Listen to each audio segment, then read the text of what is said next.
Seja muito bem-vindo, seja muito bem-vinda ao Fala com Guilherme Teles. Aqui nós discutimos as estratégias na sua jornada de como chegar aos R$ 10.000 por mês, sendo ou não de tecnologia, através de certificações de computação em nuvem. Eu sou o Guilherme Teles e hoje a gente vai falar sobre Cloud versus DevOps em 2023 e como se tornar um profissional de elite. Para todos aqueles que estão tentando chegar na carreira de computação em nuvem, é crucial entender a diferença entre Cloud e DevOps. Nesse vídeo eu vou tentar criar duas imagens distintas sobre o que é Cloud e o que é DevOps, com os devidos detalhes de cada um deles, tá? Todo dia eu recebo perguntas sobre o que é isso, mas vamos lá. Quando a gente fala de nuvem, tá? Não imagina uma nuvem no céu, tá, gente? Nuvem significa uma máquina como seu computador, seu laptop, que é colocado em algum lugar secreto que você pode alugar. Tá? Mas por que você quer alugar a máquina de alguém que você nem sabe onde ela está colocada no planeta? Vamos dar um exemplo. Você tem um celular e quando o armazenamento do celular fica cheio, o que você faz? Você exclui alguns aplicativos ou move suas imagens e vídeos para o Google Fotos, ou para o iCloud, ou para o OneDrive, ou para o Dropbox. Algum desses serviços você com certeza já ouviu falar. E em seguida você exclui essas imagens e vídeos da sua galeria para você liberar mais espaço no seu dispositivo. Então, basicamente, o que você fez? Você moveu os seus dados, ou seja, do seu dispositivo para um dispositivo na nuvem, que é colocado em outro lugar. E esse dispositivo na nuvem é chamado de dispositivo em nuvem porque você não pode ver essa máquina ou essa infraestrutura de máquinas que são configuradas, seja pelo Google, seja pela Apple, seja pela Microsoft, seja pela AWS. Então, agora sabemos o que é nuvem, é apenas uma máquina que você aluga para armazenar os seus dados ou executar algum processo para que o seu dispositivo pessoal fique livre. Agora, um papel cloud está relacionado a essa máquina que chamamos de cloud. Então, a pessoa da nuvem vai cuidar, da criação e manutenção desta máquina conforme exigido pela pessoa que está alugando este servidor, essa máquina, esse dispositivo, esse espaço. Então, garantir que processos diferentes, conforme exigido pelo cliente, sejam executados corretamente nessa máquina /nuvem, adicionando diferentes serviços fornecidos pela empresa, no caso AWS, Google ou Azure, proprietária dessa nuvem. E aí a gente cai no assunto de monitoramento e manutenção desses servidores, máquinas ou infraestrutura em nuvem. Então, o trabalho de um arquiteto de soluções em nuvem ou um especialista em nuvem é entender o que o cliente deseja executar na nuvem e com que eficiência ele pode criar uma arquitetura de máquinas ou de aplicações com vários serviços em nuvem para que o cliente obtenha uma máquina à prova de balas, onde possa executar o seu projeto sem problemas. Termos como engenheiro de nuvem, analista de nuvem, ou DevOps, etc., estão todos relacionados às coisas relacionadas às máquinas que o cliente usa como aluguel. E quais são os principais serviços em nuvem hoje em dia? A AWS, a Microsoft e a Google. É por isso que a gente ouve tanto falar em certificação profissional, em tecnologia em alta, e as principais certificações, como Cloud Practitioner, Arquiteto, Desenvolvedor e dentre outras. Tá? E a gente vai para o DevOps. Então, o DevOps ele é feito de dois termos, desenvolvimento e operações. Desenvolvimento significa o código que o desenvolvedor cria para um projeto, como por exemplo um código Python para criar algumas APIs, algum código Java, algum código C#, Angular. Aí tem N números N sabores de linguagem de programação para você utilizar. Não vou entrar aqui no mérito, o que é melhor, o que é pior e etc. Tá? Esse código ele vai ser implantado em uma máquina, de onde o mundo inteiro vai poder acessar a funcionalidade desse código. E quando dizemos que o código deve ser implantado, enviado ou movido, significa o mesmo, é como a gente move as nossas fotos, os nossos vídeos, os nossos dados para esse ambiente em nuvem. Mas há muitas etapas entre a codificação e a implantação.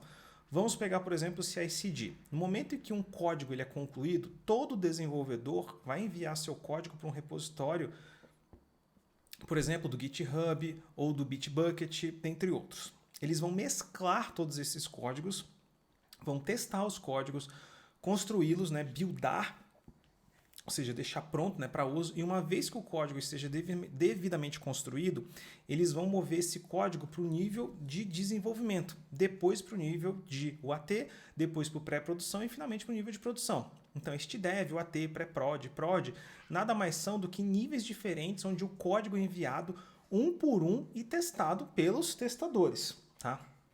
Olhei para baixo que meu gato e meu cachorro estão brigando, tá?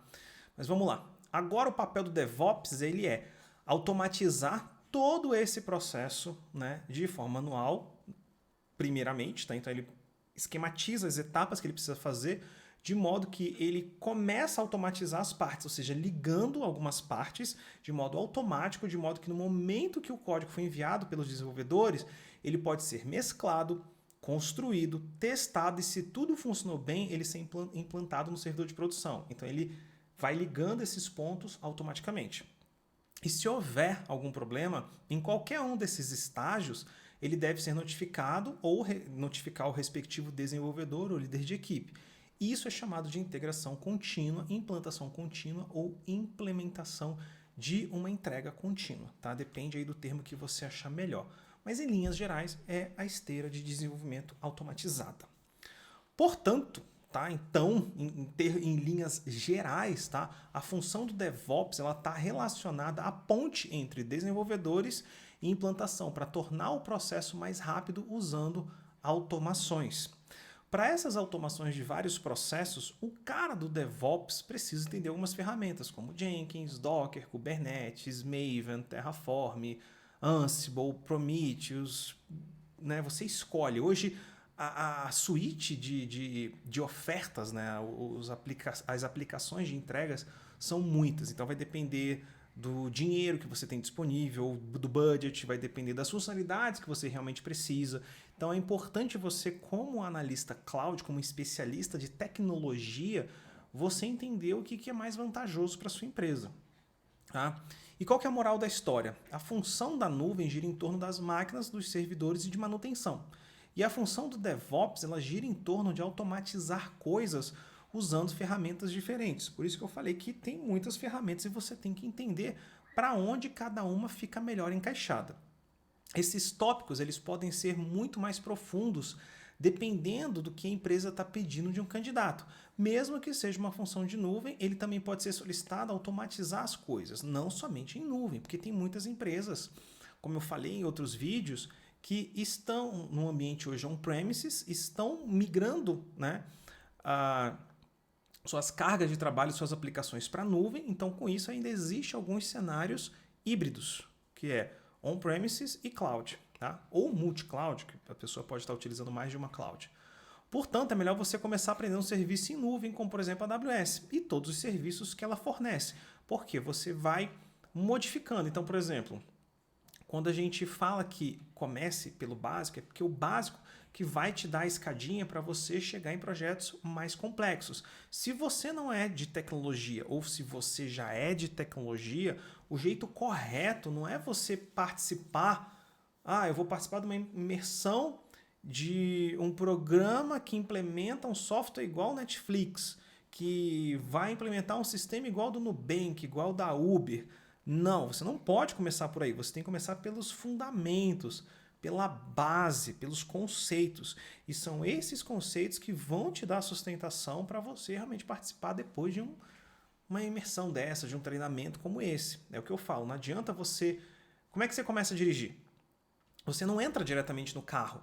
Você vai primeiro para a autoescola para conhecer as regras de trânsito. Depois você vai ver os fundamentos de como é que o carro funciona. Por mais que você, é só entrar no carro, ligar a chave. Não é bem assim, mesmo num carro automático. Então, assim, a gente tem que entender quais são as etapas a serem seguidas, tá? E o que fazer e o que não fazer no Cloud DevOps. Então, assim, se você trabalha com o desenvolvimento de software ou em operações de TI, dá suporte a desenvolvedores de software, provavelmente você já está familiarizado com DevOps e com nuvem.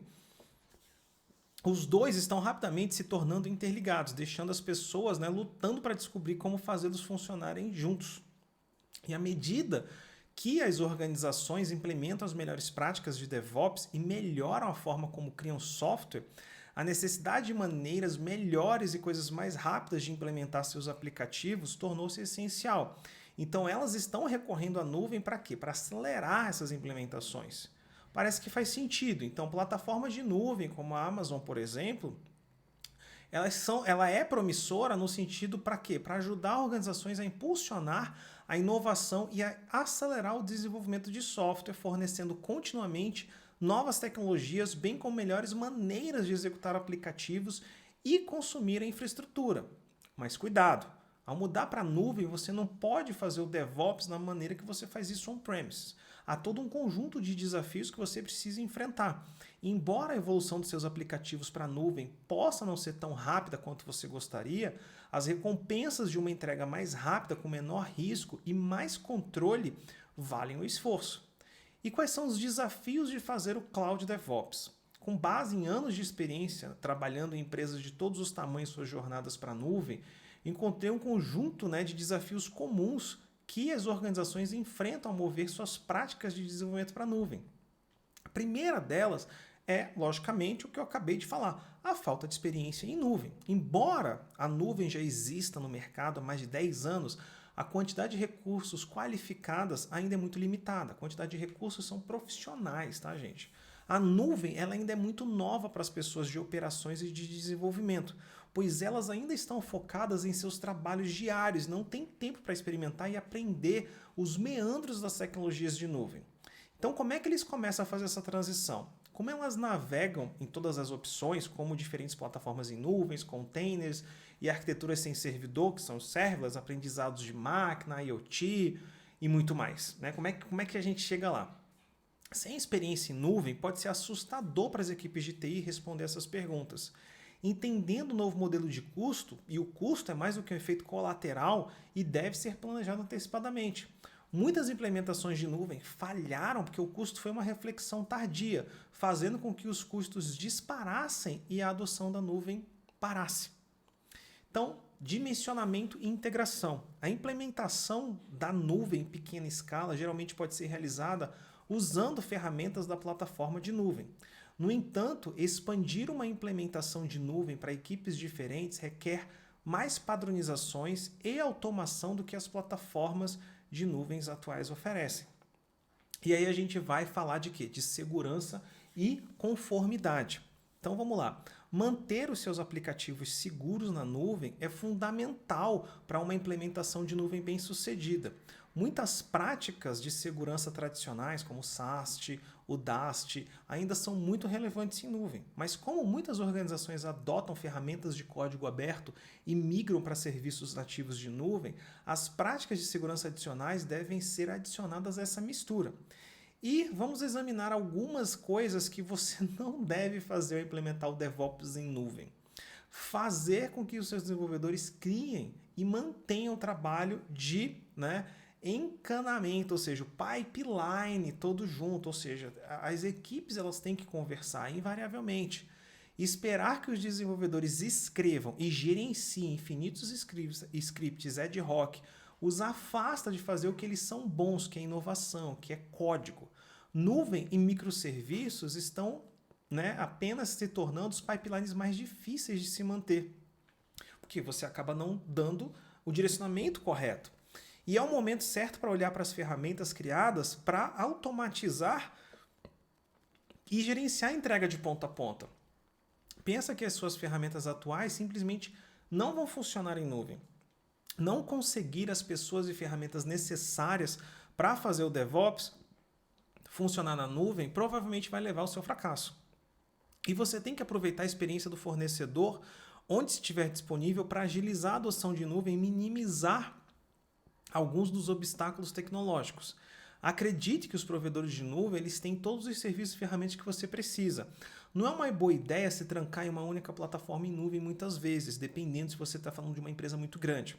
Os aplicativos eles devem ser implementados em diversas regiões da nuvem. Tá? E pensar que os recursos de nuvem são finitos, isso também pode ser um problema. A governança ela é frequentemente negligenciada, tanto do lado do DevOps quanto do lado da nuvem da equação. Isso pode resultar em cegueira para quantos serviços de nuvem estão sendo usados. E as práticas inadequadas sobre a limpeza de recursos e a reversão após falhas deixam os recursos abandonados dentro da nuvem, incorrendo em quê? Em mais e mais custos mês a mês. E se você não tem esse monitoramento, o que acaba acontecendo? Você, né, tem um problema de inviabilização de muitas outras implementações. Então, só fazendo um parêntese, o que você não monitora, o que você não tem visibilidade, você não faz a gerência. Então, o que traz em cima disso? Além de desperdício de recursos, uma péssima implementação. Porque aonde fecha a torneira de qualquer projeto? Dinheiro. Então, se você está desperdiçando esse dinheiro, não vai ter dinheiro para você implementar o que você precisa fazer. Eu cansei de ver projetos aonde a gente sempre falava assim, depois a gente vê, depois a gente vê. O depois a gente vê é aquele negócio, a conta chega. E quando a conta chega, você tem que parar para observar quais são todos os recursos, você tem que verificar se todos os seus recursos estão tagueados, que são as etiquetas de identificação que você pode separar por departamento, por equipe, por aplicação. E aí você começa a ter visibilidade. Então, quando você começa a colocar certas fronteiras desde o início, certos delimitadores, certas regras. Então, por exemplo, você está usando a nuvem da Amazon, então você vai usar a região de São Paulo, por exemplo. Então, você limita. Você só pode criar recurso ali em São Paulo. Você cria esses limites. Além disso, você cria como obrigatoriedade cada recurso, por exemplo, ter o departamento que é utilizado, o nome da equipe, o e-mail do responsável, alguma coisa assim, tá? Por quê? Porque quando você olha isso para o billing e pela questão de monitoramento, você sabe exatamente quais são os recursos. E isso vai começando a construir o quê? A resiliência operacional que você precisa para a sua empresa. Tá? E quais são as melhores práticas para cloud e DevOps ser bem sucedido? Tá? Agora vamos para as coisas boas. Algumas das práticas que eu recomendo, né, para você maximizar suas chances de sucesso de adoção da nuvem. Invariavelmente você tem que aprender e praticar com novas tecnologias. O sucesso no cloud e no DevOps ele requer aprendizado e aprimoramento contínuo. Existem, né, muitas aulas, muitos workshops, muitos vídeos aí disponíveis na internet para te ajudar nesse sentido, muitos muito bons gratuitos. E até eu faço um parêntese, tá?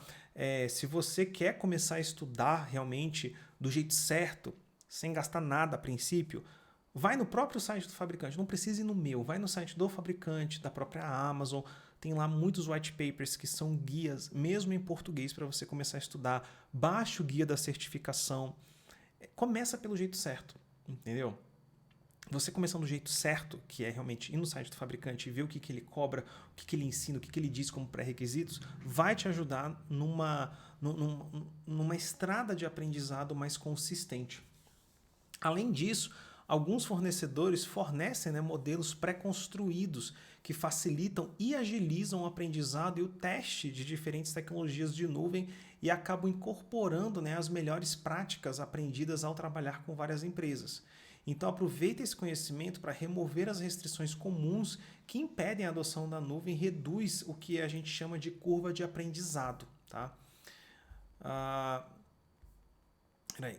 Que aí eu abaixei aqui, curva de aprendizado, que eu estava aqui vendo, tá. Aí, olha, só para ter um parêntese aqui, quando a gente fala de buscar as melhores práticas com o próprio fabricante, o que eu estou querendo dizer com isso? O próprio fabricante ele tem os modelos, as receitas de bolo, tá? Para quê? Para você entender e acelerar realmente a sua implementação em nuvem. Por exemplo, tá? Digamos que você tem uma aplicação simples que use um banco de dados, um servidor de aplicação. Tá? Geralmente já tem um código pré-definido de infraestrutura como código, então você não vai precisar ficar criando tudo manualmente. Existem aplicações em nuvem, por exemplo, tem duas que eu gosto muito, que é o CloudWatch, que faz o monitoramento de aplicações e servidores, e tem o próprio Config, que tem o inventário e o rastreamento de configurações, praticamente um inventário do teu ambiente em nuvem. Isso está lá como padrão à tua disposição. Tem custo? Lógico, tudo tem custo na nuvem, tá, gente? Mas são centavos de dólar. E aí, com isso, o que acontece? Você já tem as ferramentas pré-definidas para você utilizar.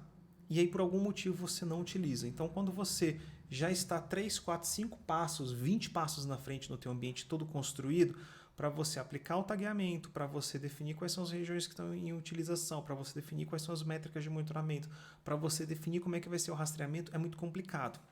Teve uma história de um cliente uma vez que eu fui prestar uma consultoria, era uma fintech, tá? E aí eles tinham me chamado para auditar os sistemas. E eu falei, ok, posso ter acesso à nuvem? Ele falou, pode. Eu falei, olha, não precisa ser nem acesso, né, tipo de DevOps, nem administrador, nem nada. Me dá um acesso apenas de leitura, porque eu queria só navegar no ambiente. Primeira coisa que eu sempre vou olhar, se as ferramentas de monitoramento e de rastreamento estão habilitadas. O que aconteceu? Ele queria um rastreamento. Eu fui ver o CloudTrail. O CloudTrail, que é a parte de rastreamento na nuvem, não estava habilitado. Eu falei, olha, recomendo que você habilite esta ferramenta aqui, tá? Essa aplicação. Porque a partir daqui, ou seja, de agora, né, para frente, você vai ter a rastreabilidade, porque antes não tinha. Então entra o assunto que eu tinha falado. As pessoas estão indo para a nuvem sem treinamento. As pessoas estão indo para a nuvem de qualquer jeito. Então, assim, não é desse jeito que vai funcionar. Esse é o jeito errado. O jeito certo é você entender o básico das funcionalidades. E para isso é que a certificação serve, para te dar a linha que você precisa seguir. Com a certificação, você vê os serviços de fundação, os serviços básicos, os serviços acessórios. E com isso você vai construindo que a tua base de conhecimento para você depois ramificar isso para onde você quer chegar ou para a área que você até tem interesse. Então, por isso que é muito importante, é por isso que eu defendo aqui certificação. Porque imagina só, você não sabe nada de tecnologia ou você não sabe nada de computação em nuvem. Por onde você vai começar? Você tem que começar do jeito certo, pelo site do fabricante, guia de prova mais básica, Cloud Practitioner. Você começa estudando aquilo ali, vai te dar o básico do que é tecnologia, do que é computação em nuvem e etc. Ok? E aí você é aprovado. 60 dias no máximo você consegue ser aprovado. Passa um pouquinho de tempo, o que acontece? Ah, eu quero seguir para a área de arquitetura. Beleza, você vai estudar para a prova de arquiteto. Ok? Ok. Aí você baixa o roteiro da certificação, começa a estudar, você já complementa aquele conhecimento anterior. E aí você já vai passar por uma certificação. E aí, qualquer outra coisa que eu quero falar de integração contínua, segurança de aplicação, governança, controle de custos, você vai aprender nessa tua caminhada. É isso que as pessoas não entendem, elas já querem começar lá na frente. Ah, eu quero aprender a construir igual no Nubank, eu quero aprender a construir igual a Uber, eu quero... Não, gente, não tem nada de errado nisso, mas você bota a carroça na frente dos bois. E não é assim que a carroça vai andar. Tem que andar ordenadamente com base. Tá? Então, o que eu sempre estou passando aqui são as bases. Você quer passar para um conhecimento mais avançado? No canal do YouTube tem. Tem a parte de aulões, de resumos, de demonstrações. Então, assim, tem muito conteúdo. Mas eu acho, foi assim que eu passei em 58 certificações. Foi assim que eu construí a minha carreira em tecnologia. E é assim que eu consigo assimilar e entender novos conceitos e novas tecnologias. Por quê? Porque o meu básico, ele é bem forte. Entendeu? Então vamos continuar aqui. Meu cachorro está doidão ali. Escalar com DevOps como código, que é a famosa infraestrutura como código. Tá? Tudo como código rapidamente se tornou uma parte comum da prática de DevOps, pois as empresas elas tentam automatizar o máximo possível para acelerar o processo de entrega. Então, CI/CD, infraestrutura como código, gerenciamento de configuração e gerenciamento de containers utilizam algum tipo de código para gerenciar a complexidade dessa função.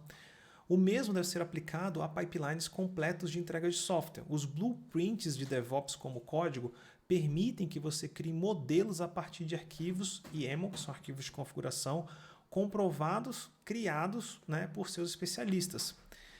Os blueprints eles definem e padronizam as práticas recomendadas em todos os seus pipelines de lançamento e recebem parâmetros de entrada que podem ser aplicados por configuração, ambiente, aplicativo ou equipe.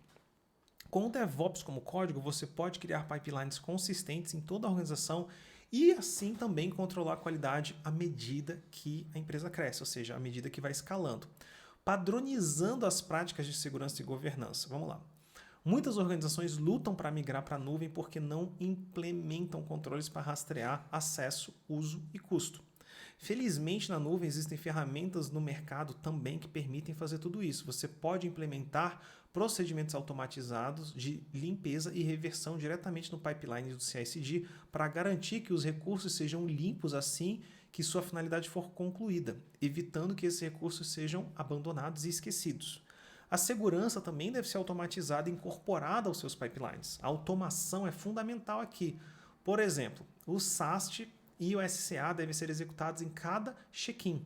E o DAST deve ser executado em cada compilação e os testes de aplicativo e banco de dados devem ser executados em cada implantação.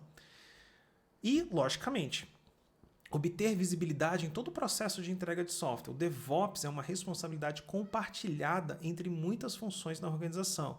Desenvolvedores, operações de TI, segurança, gerentes de produto e até mesmo os executivos. O DevOps ele gera muitos dados que podem ser usados para otimizar o processo de entrega de software. É imperativo, ou seja, é mandatório que todos tenham acesso a esses dados para obter visibilidade do que está acontecendo em qualquer lugar do pipeline de lançamento.